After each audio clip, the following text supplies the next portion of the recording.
I went to an herbalist. Nice lady.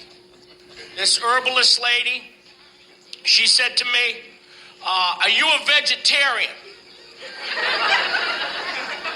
Not in the strictest definition.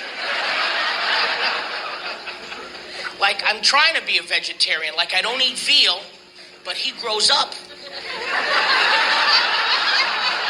I'll kill him on the front lawn. He's got to go. Actually, I don't eat veal because it gave me nightmares. I dreamt the mother cow came into the restaurant while I was eating veal parmesan. She'd walk in, have you seen Timmy? I'll help you look for him. Let me get a doggy bag. So, no veal. And I used to love lamb. Lamb chops, gyros, my favorite. Oh, lamb. My friend owns a farm. I go up to the farm. He has livestock. He gives me a baby lamb to hold. It falls asleep in my arms. I love lamb. He says to me, it fell asleep. It trusts you. It has very poor judgment. Then I bit it right in the ass. No, I'm holding this lamb knowing I'm never going to have lamb again. And he said, would you like to see the cows now? Hell no. I'll see them at McDonald's. Can't buddy up to everybody at once. This herbalist told me, she said, for the first month, I want you to juice. To juice. I don't know what that means. Juice is not a verb. What do you want me to do? She wanted me to just have juice. She sold me a juicer. I thought it was a wood chipper. You can juice stuff I didn't know had juice in it. And I didn't do well on just juice. Third day, I juiced a ham.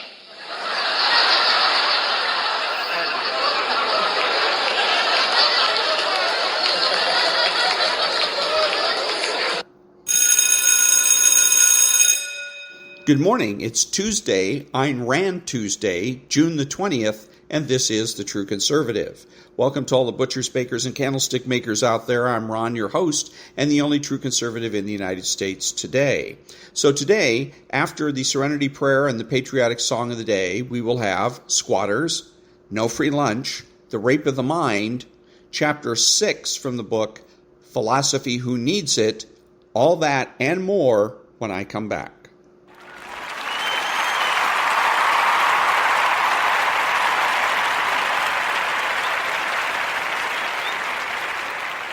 God, grant me the serenity to accept the things I cannot change, the courage to change the things I can, and the wisdom to know the difference.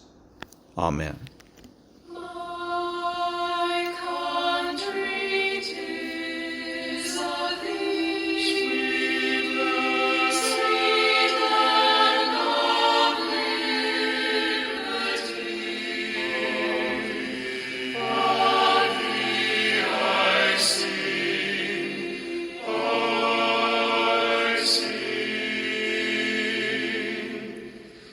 Land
Thank you. And now, No Free Lunch, 250 Economic Truths by David-Bahnsen.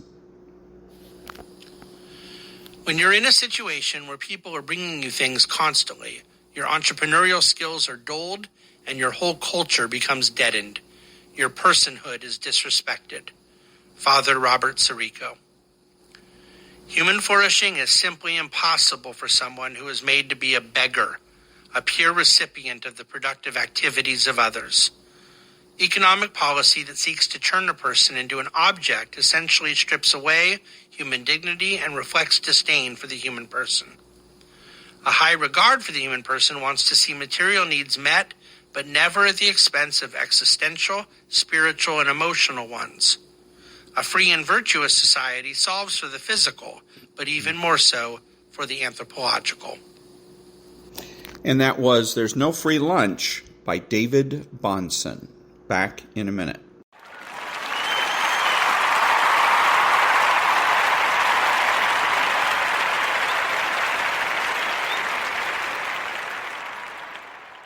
Thank you. Who is the true conservative? He knows that the government has no rights. He is religious. He is patriotic and uses common sense.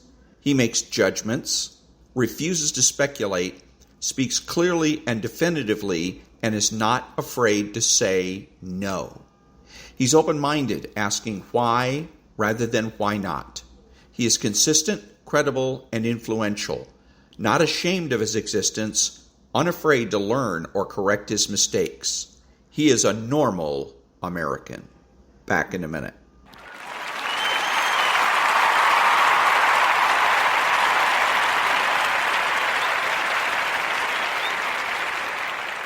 Thank you. What are the true conservative suggested federal political priorities? Number 1, recognize that the government has no rights. 2, defund Planned Parenthood. 3, replace the Affordable Care Act. 4, institute zero-based budgeting. 5, prohibit collective bargaining for all public employees. 6, assign criminal and civil liabilities to all government regulators. 7, immediately repeal the Patriot Act. 8, immediately repeal all emergency dictator laws. 9, reinstate writs of outlawry. 10, use taxpayer funds to sponsor recalls, ballot initiatives, and referendums. 11, create a flexible minimum wage. 12, means test health care. 13, immediately and permanently prohibit investment banking by any office holder. And 14, make nuclear, chemical, and biological weapons obsolete. Back in a minute.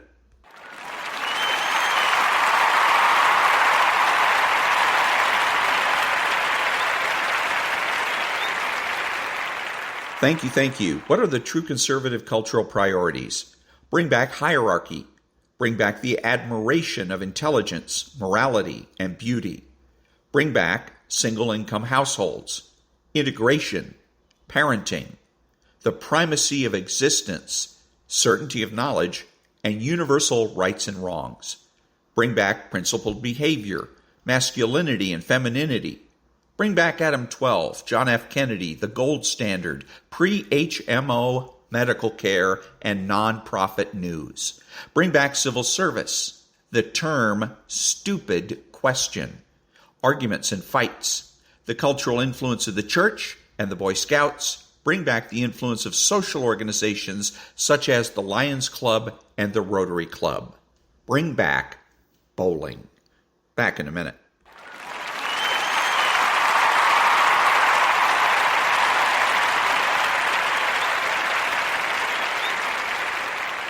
Thank you. So listening to, there's somebody new on the radio on KABC. It used to be that you had Leo Terrell at 5 and then Frank Motek at 6. And then something, I don't know what happened to Leo Terrell. He does this every, he'll be on the radio, have a 1-hour show. It'll last a few weeks or a couple of months, and then all of a sudden he just disappears. Doesn't say goodbye, nothing. Doesn't say I'll be back in the fall or whatever. He just disappears. So he disappears. So Frank Motek is now on at 5, and you got somebody else on at 6. And so this is the first time I've listened. It's a lady, and she's talking about the homelessness problem. And she's going on and on about homeless, and about treatment and whatnot. She's not a lefty. She's critical of the efforts of the politicians in our state to solve this problem, as it were. First of all, there's no solution to it. But secondly, as long as we refer to it as homelessness, there's no way to win. And I'll keep saying it.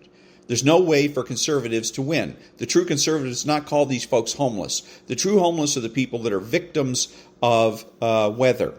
For instance, tornadoes, floods, earthquakes, and their home is a fire. Fires burn them out of their house. They're homeless. Okay, these folks are just bums, squatters, and trespassers. Okay, and this is a property rights issue. My property rights trump all. Period. My rights trump all. There's no such thing as a right to be homeless. It doesn't exist. Okay, so property has to come first. And until we all get our act together, conservatives, ersatz conservatives, and figure this out and start talking about property and property rights, we're never going to win on this subject, ever. Back in a minute.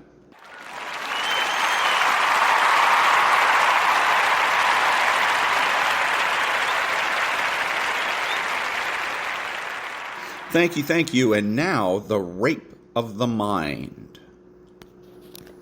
Chapter 16. Education for discipline or higher morale. The role of education. The child's formative years are spent under the guidance of first parents and then teachers. Jointly, they influence his future behavior. The educational system can either reinforce or correct parental errors and attitudes, either strengthen the child's desire to grow toward freedom and maturity, or stifle his need to develop and twist it into the need to resign himself to permanent childishness and dependence.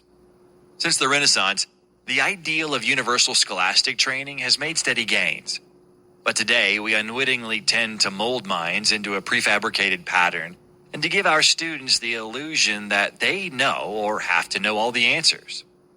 The fallacy of such half-education is that the so-called alphabetics, in contrast to those who cannot read, may become better followers and worse thinkers. The totalitarians, for example, are not against schools. On the contrary, the more you overburden the mind with facts, the more passive it may become. Intellectual erudition and book learning alone do not make strong personalities. And in our passion for factual education and the quiz type of examination, there lies hidden a form of mental pressure. The awe with which we regard the accumulation of school facts may inhibit the mind so that it cannot think for itself. We must become more aware of the involuntary pressures an educational system can impose on us, and their possibly dangerous effects on the future of our democratic society. The actual strategy of keeping people as permanent students under prolonged supervision is a help to totalitarian indoctrination. For instance, somewhere along the line in some administrative minds, there sprang up the idea that repeated comparative examinations would increase the quality of the corps of administrators. Instead, infantile anxieties developed related to the fear of this infantile tool of measurement and evaluation, the examination. There's now hardly any administrator who dares to look at reality as the best test of human capacity and human endurance. The form of education which sets a premium on dependency, which overcontrols the child, which makes a moral appeal through punishment and provoking a sense of guilt, which overrates mechanical skills and automatic learning. This form of education needs the brain into a pattern of conformity, which can easily be turned into totalitarian channels.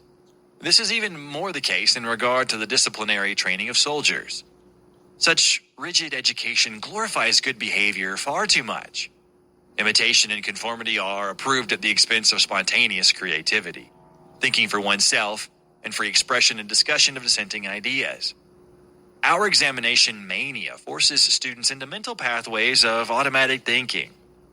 Our intellectual and so-called objective education overrates rationalism and technical know-how under the delusion that this will keep emotional errors under control.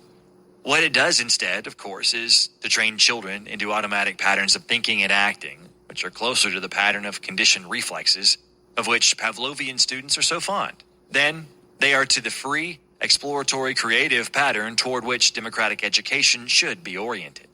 Totalitarianism is well aware that youth has a sensitive period during which Pavlovian conditioning may be established without difficulty. Early teachings form nearly indestructible patterns in the child's mind and eventually replace innate instinctual precision. This early Pavlovian automation of life may itself develop almost the force of an innate instinct.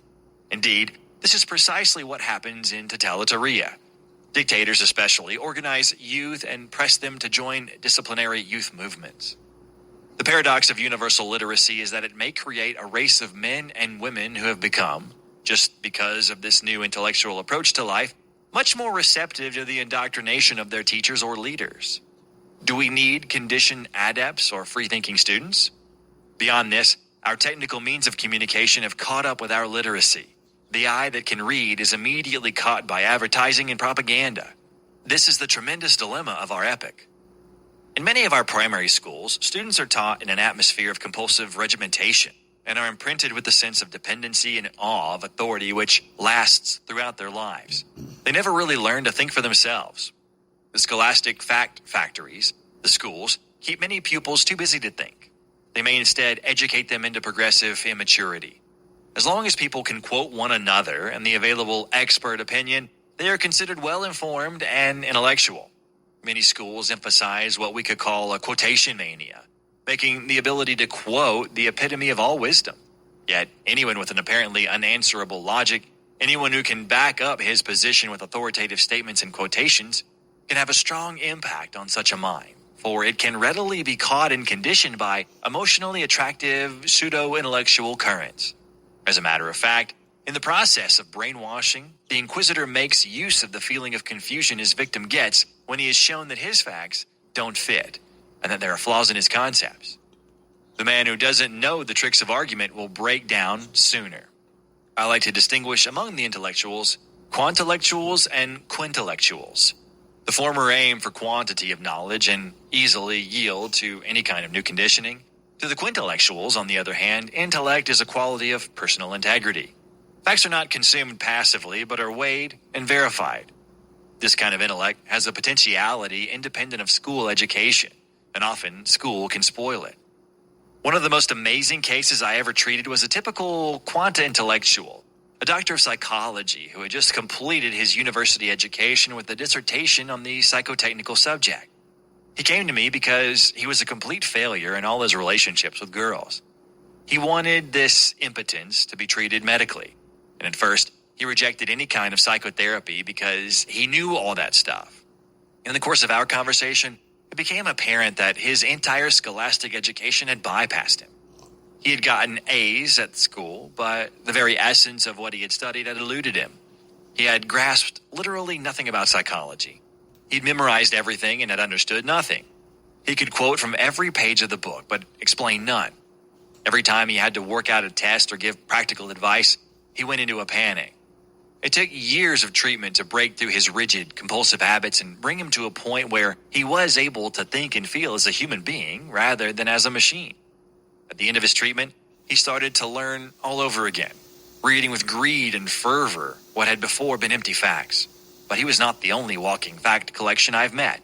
Another one of my patients was a young man who was obsessed with the desire to accumulate all the learned degrees his university could deliver. At the time I met him, he was a member of a Nazi organization. Here's an example of the fact that many a pedant has an affinity with an authoritarian political system. Even in this group, he provoked hostility because of his search for facts and more facts. Facts only for the sake of facts. His compulsions became too much for even his totalitarian fellows. He had delusions of grandeur and had absolutely no emotional relationships at all. Both signs that a psychotic process was going on. But his intellectual capacity was intact. The son of a scholar, he had lived in constant competition with his father. Early in youth, he started to read the encyclopedia, and later in grade school and high school, he was cheered because of his phenomenal knowledge. Indeed, he did know the facts, but he knew nothing else. He knew neither how to get along with himself nor with anyone else. These two cases serve to demonstrate how a mechanized educational system, failing to detect even an urgent need for emotional relationships and a sense of belonging, and placing its emphasis on learning instead of living, can produce adults who are totally unequipped to meet the problems of life, who are themselves only half alive and completely incapable of meeting the challenges of reality. Such men and women do not make good democratic citizens. One of the most essential tasks of education for mental freedom is to prepare the child for mature adulthood by teaching him to see the essentials and by teaching him to think for himself. There are several fields of interest, though, which the capacity to think for oneself may be developed. For instance, the field of communication and the science of abstraction. A child's awareness of his own language, of the words he himself uses, as an expressive tool rather than as a set of grammatical rules, can lead him to inquisitiveness about other languages and other ways of thinking, and thus may lead him to the ability to think abstractly and to understand relationships. The child's period of greatest sensitivity to foreign language is when he's about 10, much younger than the age at which we normally teach foreign languages. At this age, too, the child begins to have an active personal interest in words and self-expression.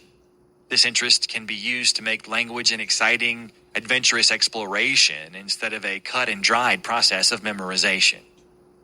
Our schools must stimulate inventiveness and self-activity, too, through such subjects as carpentry and designing.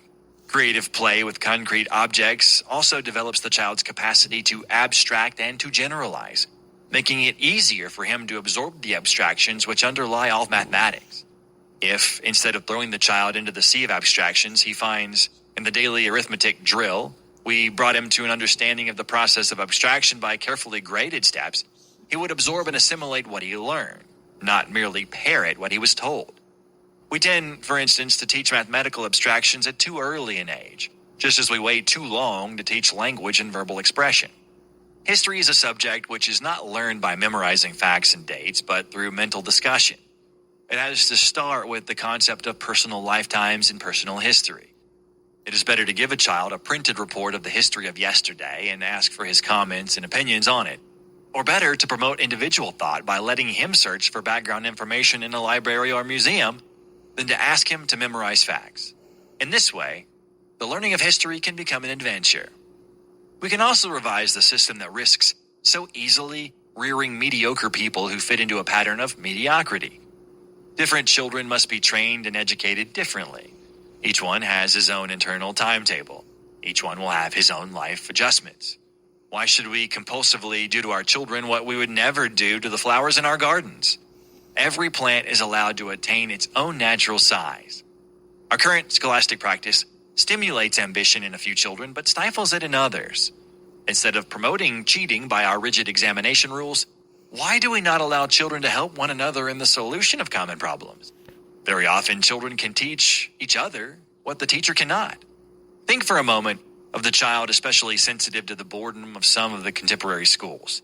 He becomes either a conformist, full of good marks and no original thoughts, or a rebel, ripe for the child guidance clinic of today and possibly for the totalitarian state of tomorrow. And that was The Role of Education from the Rape of the Mind by Joost-Meerlo, M.D. Back in a minute.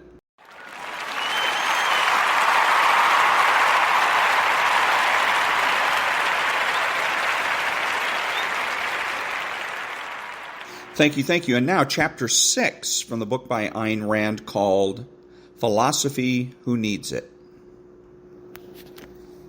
6. An open letter to Boris Spassky, 1974. Dear Comrade Spassky, I have been watching with great interest your World Chess Championship match with Bobby Fischer. I am not a chess enthusiast or even a player, and know only the rudiments of the game. I am a novelist philosopher by profession.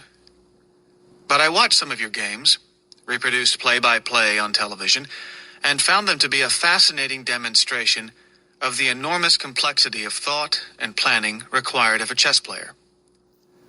A demonstration of how many considerations he has to bear in mind, how many factors to integrate, how many contingencies to be prepared for, how far ahead to see and plan. It was obvious that you and your opponent had to have an unusual intellectual capacity. Then I was struck by the realization that the game itself and the player's exercise of mental virtuosity are made possible by the metaphysical absolutism of the reality with which they deal. The game is ruled by the law of identity and its corollary, the law of causality. Each piece is what it is. A queen is a queen, a bishop is a bishop, and the actions each can perform are determined by its nature. A queen can move any distance in any open line, straight or diagonal. The bishop cannot. A rook can move from one side of the board to the other. A pawn cannot, etc. Their identities and the rules of their movements are immutable, and this enables the player's mind to devise a complex long-range strategy so that the game depends on nothing but the power of his and his opponent's ingenuity. This led me to some questions that I should like to ask you. 1. Would you be able to play if, at a crucial moment, when, after hours of brain-wrenching effort, you had succeeded in cornering your opponent, an unknown arbitrary power suddenly changed the rules of the game in his favor, allowing, say, his bishops to move like queens? You would not be able to continue? Yet out in the living world, this is the law of your country, and this is the condition in which your countrymen are expected not to play, but to live. 2. Would you be able to play if the rules of chess were updated to conform to a dialectic reality in which opposites merge, so that at a crucial moment, your queen turned suddenly from white to black, becoming the queen of your opponent, and then turned gray, belonging to both of you? You would not be able to continue? Yet in the living world, this is the view of reality your countrymen are taught to accept, to absorb, and to live by. 3. Would you be able to play if you had to play by teamwork, i.e., if you were forbidden to think or act alone and had to play not with a group of advisors, but with a team that determined your every move by vote? Since, as champion, you would be the best mind among them, how much time and effort would you have to spend persuading the team that your strategy is the best? Would you be likely to succeed? And what would you do if some pragmatist, range of the moment mentalities voted to grab an opponent's knight at the price of a checkmate to you 3 moves later? You would not be able to continue? Yet in the living world, this is the theoretical ideal of your country, and this is the method by which it proposes to deal, someday, with scientific research, industrial production, and every other kind of activity required for man's survival. 4. Would you be able to play if the cumbersome mechanism of teamwork were streamlined, and your moves were dictated simply by a man standing behind you, with a gun pressed to your back, a man who would not explain or argue, his gun being his only argument and sole qualification? You would not be able to start, let alone continue playing?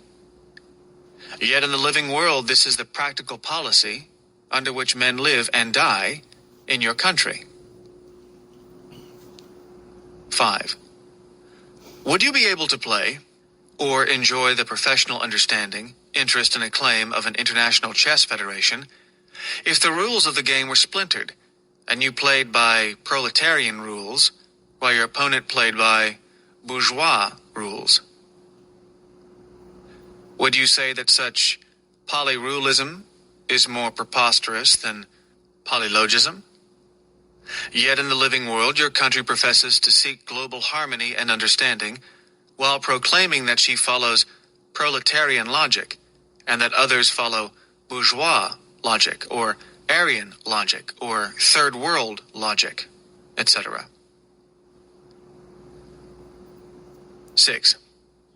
Would you be able to play if the rules of the game remained as they are at present, with one exception, that the pawns were declared to be the most valuable and non-expendable pieces, since they may symbolize the masses, which had to be protected at the price of sacrificing the more efficacious pieces, the individuals? You might claim a draw on the answer to this one, since it is not only your country, but the whole living world that accepts this sort of rule in morality. 7. Would you care to play if the rules of the game remained unchanged, but the distribution of rewards were altered in accordance with egalitarian principles? If the prizes, the honors, the fame were not given to the winner, but to the loser, if winning were regarded as a symptom of selfishness, and the winner were penalized for the crime of possessing a superior intelligence, the penalty consisting in suspension for a year in order to give others a chance, would you and your opponent try to play not to win, but to lose? What would this do to your mind? You do not have to answer me, comrade.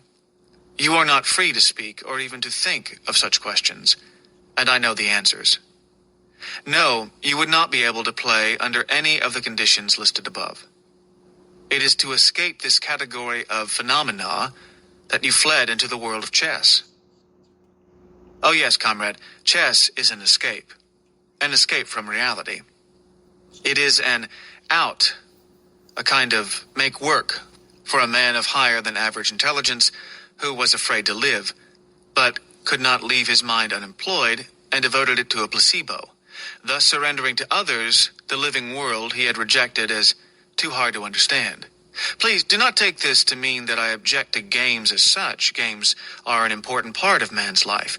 They provide a necessary rest, and chess may do so for men who live under the constant pressure of purposeful work. Besides, some games, such as sports contests, for instance, offer us an opportunity to see certain human skills develop to a level of perfection. But what would you think of a world champion runner who, in real life, moved about in a wheelchair? Or of a champion high jumper who crawled about on all fours? You, the chess professionals, are taken as exponents of the most precious of human skills, intellectual power. Yet that power deserts you beyond the confines of the 64 squares of a chessboard, leaving you confused, anxious, and helplessly unfocused. Because, you see, the chessboard is not a training ground, but a substitute for reality. A gifted, precocious youth often finds himself bewildered by the world. It is people that he cannot understand. It is their inexplicable, contradictory, messy behavior that frightens him. The enemy he rightly senses, but does not choose to fight, is human irrationality. He withdraws, gives up, and runs, looking for some sanctuary where his mind would be appreciated, and he falls into the booby trap of chess. You, the chess professionals, live in a special world, a safe, protected, orderly world, in which all the great fundamental principles of existence are so firmly established and obeyed that you do not even have to be aware of them. They are the principles involved in my 7 questions. You do not know that these principles are the preconditions of your game, and you do not have to recognize them when you encounter them, or their breach in reality. In your world, you do not have to be concerned with them. All you have to do is think. The process of thinking is man's basic means of survival. The pleasure of performing this process successfully, of experiencing the efficacy of one's own mind, is the most profound pleasure possible to men, and it is their deepest need on any level of intelligence, great or small. So one can understand what attracts you to chess. You believe that you have found a world in which all irrelevant obstacles have been eliminated, and nothing matters but the pure, triumphant exercise of your mind's powers. But have you, comrade? Unlike algebra, chess does not represent the abstraction, the basic pattern of mental effort. It represents the opposite. It focuses mental effort on a set of concretes and demands such complex calculations that a mind has no room for anything else. By creating an illusion of action and struggle, chess reduces the professional player's mind to an uncritical, unvaluing passivity toward life. Chess removes the motor of intellectual effort, the question, what for? And leaves a somewhat frightening phenomenon. Intellectual effort, devoid of purpose. If, for any number of reasons, psychological or existential, a man comes to believe that the living world is closed to him, that he has nothing to seek or to achieve, that no action is possible, then chess becomes his antidote, the means of drugging his own rebellious mind that refuses fully to believe it and to stand still. This, comrade, is the reason why chess has always been so popular in your country, before and since its present regime, and why there have not been many American masters. You see, in this country, men are still free to act. Because the rulers of your country have proclaimed this championship match to be an ideological issue, a contest between Russia and America, I am rooting for Bobby to win. And so are all my friends. The reason why this match has aroused an unprecedented interest in our country is the long-standing frustration and indignation of the American people at your country's policy of attacks, provocations, and hooligan insolence, and at our own government's over-tolerant, over-courteous patience. There is a widespread desire in our country to see Soviet Russia beaten in any way, shape, or form, and since we are all sick and tired of the global clashes among the faceless, anonymous masses of collectives, the almost medieval drama of two individual knights fighting the battle of good against evil appeals to us symbolically. But this, of course, is only a symbol. You are not necessarily the voluntary defender of evil, for we all know you might be as much its victim as the rest of the world. Bobby Fischer's behavior, however, mars the symbolism, but it is a clear example of the clash between a chess expert's mind and reality. This confident, disciplined, obviously brilliant player falls to pieces when he has to deal with the real world. He throws tantrums like a child, breaks agreements, makes arbitrary demands, and indulges in the kind of whim worship one touch of which, in the playing of chess, would disqualify him for a high school tournament. Thus he brings to the real world the very evil that made him escape it, irrationality. A man who is afraid to sign a letter, who fears any firm commitment, who seeks the guidance of the arbitrary edicts of a mystic sect in order to learn how to live his life, is not a great, confident mind, but a tragically helpless victim, torn by acute anxiety and, perhaps, by a sense of treason to what might have been a great potential. But, you may wish to say, the principles of reason are not applicable beyond the limit of a chessboard. They are merely a human invention. They are impotent against the chaos outside. They have no chance in the real world. If this were true, none of us would have survived, nor even been born, because the human species would have perished long ago. If, under irrational rules, like the ones I listed above, men could not even play a game, how could they live? It is not reason, but irrationality that is a human invention, or rather, a default. Nature, reality, is just as absolutist as chess, and her rules, laws, are just as immutable, more so. But her rules and their applications are much, much more complex, and have to be discovered by man.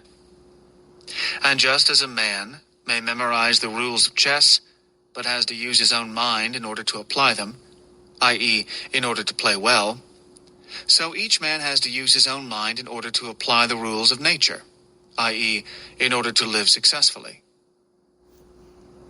A long time ago, the Grand Master of all Grand Masters gave us the basic principles of the method by which one discovers the rules of nature and of life. His name was Aristotle.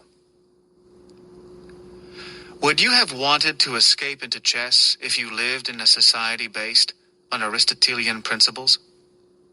It would be a country where the rules were objective, firm and clear, where you could use the power of your mind to its fullest extent, on any scale you wished, where you would gain rewards for your achievements, and men who chose to be irrational would not have the power to stop you, nor to harm anyone but themselves. Such a social system could not be devised, you say. But it was devised, and it came close to full existence. Only the mentalities whose level was playing jacks or craps, the men with the guns and their witch doctors, did not want mankind to know it. It was called capitalism. But on this issue, comrade, you may claim a draw. Your country does not know the meaning of that word. And today, most people in our country do not know it either. Sincerely, Ayn Rand. And that was Chapter 6 of the book Philosophy Who Needs It by Ayn Rand. Back in a minute.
Thank you. I'm Ron, your host and the only true conservative in the United States today, bidding adios to all of the butchers, bakers, and candlestick makers out there.